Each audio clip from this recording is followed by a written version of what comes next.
পুরুলিয়ায় নয়া এসপি আশিস মৌর্য। রবিবারই পুরুলিয়ার এসপি বদল কমিশনের।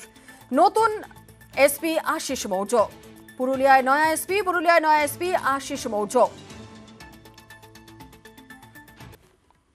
আসছি পরবর্তী খবরে। ফের এসপি বদল। দুদিনের মাথায় দুই জেলায় এসপি বদল। পুরুলিয়ার পর এবার পশ্চিম মেদিনীপুরে এসপি বদল। পশ্চিম মেদিনীপুরের এসপি বদল কমিশনের এবং রাজ্যের মুখ্য সচিবকে চিঠি কমিশনের। এসপি বদলে কড়া পোস্ট অভিষেক বন্দ্যোপাধ্যায়ের। এসপি বদল নিয়ে কড়া পোস্ট অভিষেকের। এক্স হ্যান্ডেলে বিজেপিকে আক্রমণ করেন অভিষেক। বিজেপি নেতার লজের ঘর থেকে উদ্ধার হয়েছে ৩৫ লক্ষ টাকা। সেই জেলার এসপিকে বদল করেছে কমিশন। দুর্নীতিগ্রস্তদের আড়াল করছে বিজেপি সরকার, এটাই মোদী সরকারের গ্যারান্টি।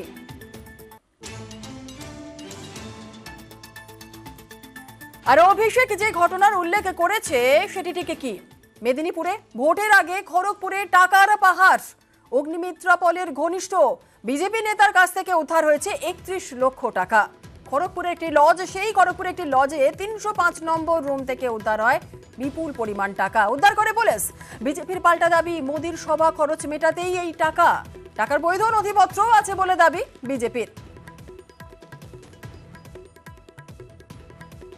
এটা তো আমার অ্যাকাউন্ট থেকে এসছে, অ্যাকাউন্টে এসছে দলের টাকা, দলের অফিস খরচার জন্য, শুধু আমার নয় অন্যান্য জেলার।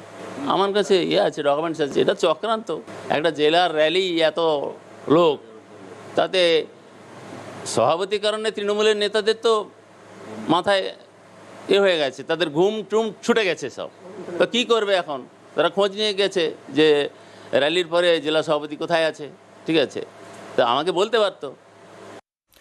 আর এক্স হ্যান্ডেলে ভিডিও পোস্ট করে সরব তৃণমূল।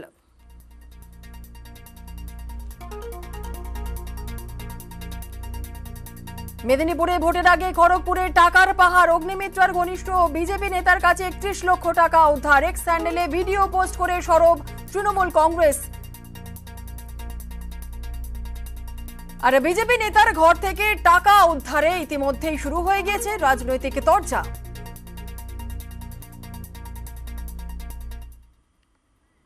সমিত মণ্ডল অগ্নিমিত্রা পালের অত্যন্ত সহযোগিতায় কাছের মানুষ। তার কাছ থেকে পাওয়া গেল ৩৫ লক্ষ টাকা। বাবা, বলো কি নন্দলাল! মেদিনীপুরের নির্বাচনটা ৬ষ্ঠ দফায় আছে, তার আগে টাকার খেলা, খুব টাকা হয়েছে, তাই টাকা নিয়ে এই লেনদেনের ব্যবস্থা আমরা তীব্র বিরোধিতা করছি। মোদিজির প্রোগ্রাম ছিল, লক্ষ লক্ষ টাকা খরচা হয়েছে, গাড়ির ভাড়া, যাতায়াত, তো তার জন্য তো টাকা রাখাই হয়, পার্টির টাকা। সেই খরচা দেওয়ার জন্য, গাড়ির ভাড়া দেওয়ার জন্য টাকা রাখা হয়েছিল। হয়তো সেখানে পার্টি হিসাব দেখাবে, পার্টির টাকা আছে। আর ইলেকশনে খরচা হয় লক্ষ লক্ষ টাকা, সবাই জানে। পার্টির নেতারা যেখানে আছে, হোটেল বুক করে আছে, লুকিয়ে কেউ নাই, সবার কাছে আই কার্ড আছে, আর সেখানে জোর করে রেড করছে। কেউ বিধি ভেঙে থাকলে তার সেই হিসাবে বিচার হবে।